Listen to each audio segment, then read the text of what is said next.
Okay, so as promised, we're back doing the Repsol 2007 CBR 1000RR, and we're doing the front brakes. So you have a 5mm that I've been using here. You got straight hex on that, and then you got a ball end over here. There you go. And basically you just got to break that one loose, that one loose. As you can see, I keep the mounting bolts in there. See the steel braided lines, and these are your, that's okay, the bolts just fell out. These are the old pads. The way they come out is you have to break this one and this one loose. It threads out part of the way, and then there's a pin which travels. You can see it right there in the center, not very shiny. Let's see if I can point it out. Let me get my, right there, right in the center is the pin, and you can see it a little better there. And those come out. Before you do, I recommend putting, you can see the pistons are slightly, let me do it like this. Pistons are slightly out from, normal wear and tear. That's just how brakes work. And we'll go ahead and push those back. I'll get the tool and I'll be right back. Now I'm doing this with one hand. So as you can see, it's a very technical tool known as a flat blade thick screwdriver. Mine just happens to be a snap-on here. Anyway, you're going to take that. I'm going to need two hands. And you hold the caliper. Let me see, can I do it with one hand here? I just don't want to stop the video. And basically you just turn it, and as you turn the screwdriver, both sets, all four pistons will retract. I need two hands. Okay, as you can see, that's it. Shouldn't have paused it because it only took me about 10 seconds to do. But now we're going to go ahead and break these two 5mm loose, and we'll change out the pad. Now I was able to break them loose. Sure wish I had something to mount this on, or another person. I actually, just by holding the caliper with the left hand and then holding the tool with the right hand, I'm able to break it loose. I just don't have something to put it on to show you how to do it, but it comes off pretty easy. And these are, I imagine, were torqued from the factory because these are all the original brake pads, as they are Tokiko pads. Let me break that. Okay, so I broke them loose, and as you can see, they turn nice and easy. So just switch to the ball side, and it's just going to swing while I'm undoing it, but you can see it's already unthreading. So that way at least you see what it looks like in the process. And I'll just do the other one, we'll get to the brake. Okay, so as you can see, they're out, and you can pull them out with your fingers, nice and smooth. Just want to be careful because there is a spring clip right here that is all held together. It's not going to pop out, but I just wanted to show you what it would look like as we take them out. You're going to have to take them out most of the way. Actually, you could take it out all the way. Doesn't seem like any problems there. As long as you already compress the pistons. How easy was that, huh? Make sure that you reuse these shims. Extremely important because the new pads will not come with them. The pads are not labeled inboard, outboard, but here are some part numbers, as you can see already, as I mentioned earlier, original brake pads in the front. And they were not as bad as I thought they were, but they are making a hell of a noise. They are screaming.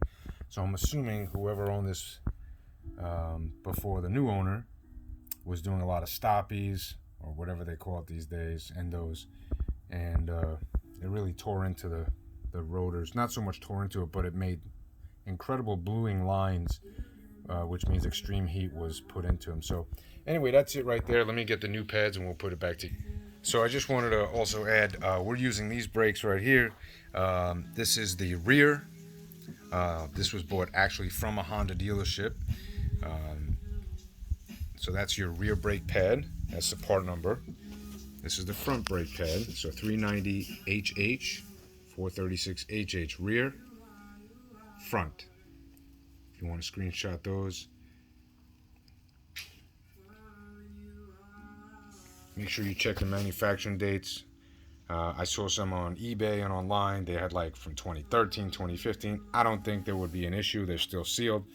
But my customers, I'm going to get all brand new. So here's the second pack with the new pads they already took out. So we're going to do these here. we'll install them.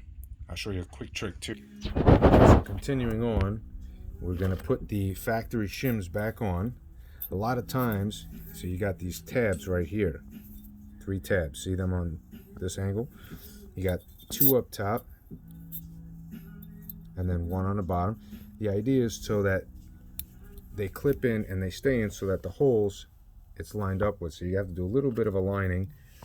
Sometimes you can bend in this tab on the bottom. See how it's a little bit out?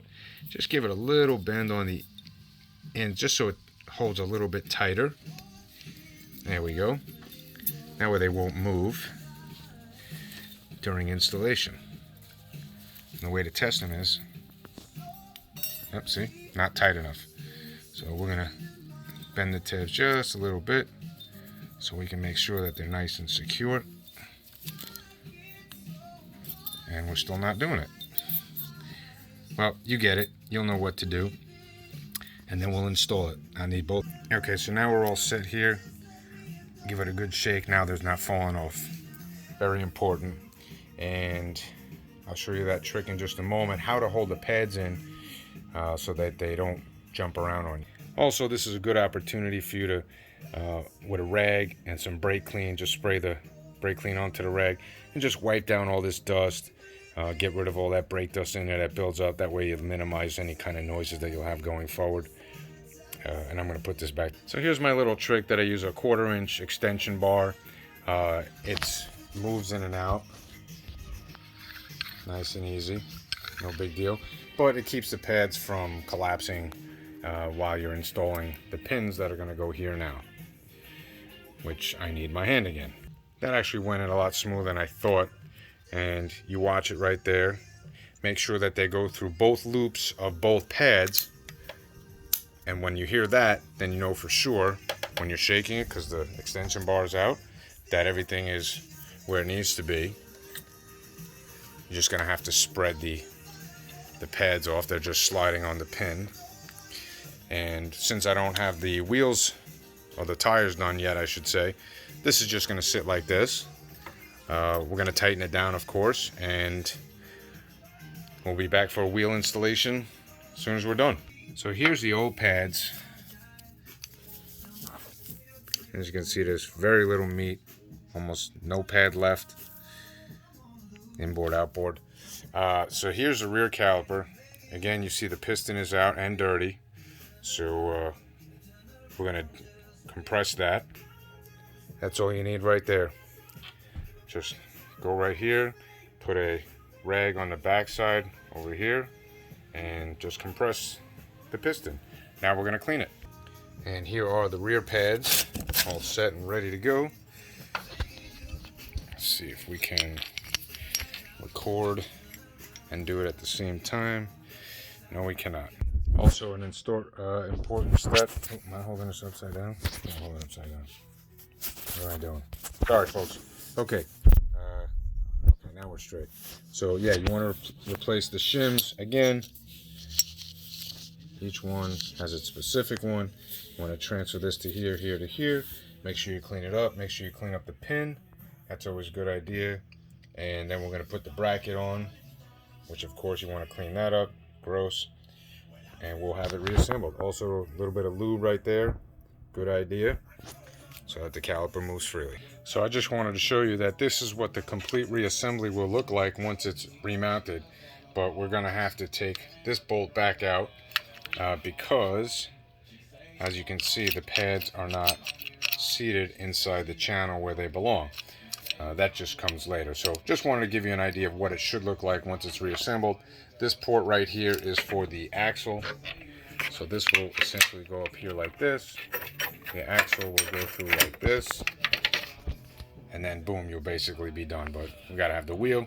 And then the last step, of course, would be the chain to adjust. And do not forget to lubricate.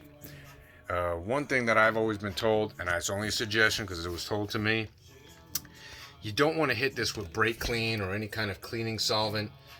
It can deteriorate the O-rings that are located within the chain links themselves.